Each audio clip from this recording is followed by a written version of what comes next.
उस रात जैसे ही पुरानी हवेली का लकड़ी का दरवाजा चरमराकर खुला, रोहित के कदम वहीं जम गए। सामने धूल भरी छत से लटकती एक शरीर हवा में धीरे धीरे झूल रही थी। पीली बल्ब की हल्की रोशनी में उसका चेहरा साफ दिख रहा था। वही चेहरा, वही कद काठी, वही कपड़े। वह लाश रोहित की ही थी।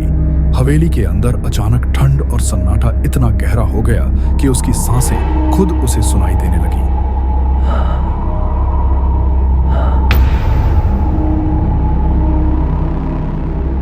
हवेली शहर से बाहर जंगल के किनारे खड़ी थी। सालों से बंद पड़ी इस हवेली में रोहित सिर्फ एक रात के लिए आया था। उसे इस जगह की देखभाल करने वाले बूढ़े चौकीदार रमेश ने चाबी दी थी। रमेश ने जाते वक्त बस इतना कहा था कि रात को ऊपर वाले कमरों में जाने की जरूरत नहीं पड़ेगी। उस वाक्य में डर से ज्यादा थकान थी, लेकिन अब वही शब्द रोहित के दिमाग में गूंज रहे थे। लगभग हर 80 कदम पर हवेली के अंदर की हवा बदलती महसूस हो रही थी।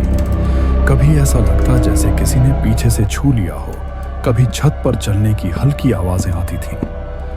रोहित ने खुद को समझाया कि यह पुरानी इमारत है, आवाजें आना सामान्य है। लेकिन जब उसने देखा कि लाश के पैरों के नीचे जमीन पर पानी टपक रहा है, जबकि छत पूरी तरह सूखी थी, तब उसके हाथ कांपने लगे।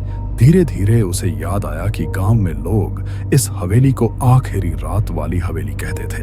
कहा जाता था कि जो भी यहाँ अकेला रात बिताता है, उसे अपनी ही मौत पहले दिखा दी जाती है। यही सोचते हुए उसकी नजर दीवार पर टंगी एक पुरानी तस्वीर पर गई। तस्वीर में वही हवेली थी, वही कमरा, और उसी जगह एक आदमी झूल रहा था। तारीख लिखी थी, आज से ठीक 20 साल पहले। हर 70 से 90 शब्दों में हवेली जैसे और जिंदा होती जा रही थी। बल्ब अपने आप झपकने लगा और लाश की परछाई दीवार पर लंबी होती चली गई। रोहित ने भागने की कोशिश की, लेकिन उसके पैर भारी हो चुके थे।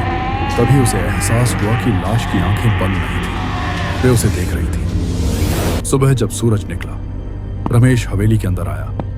मेन हॉल में कोई लाश नहीं थी, बस फर्श पर रोहित का मोबाइल पड़ा था, जिसमें कैमरा ऑन था। आखिरी वीडियो में वही सीन रिकॉर्ड था। दरवाजा खुलता है और सामने रोहित की लाश झूलती दिखती है। उस दिन के बाद रमेश ने भी हवेली की चाबी हमेशा के लिए छोड़ दी, क्योंकि हवेली में अब एक नई तस्वीर लग चुकी थी।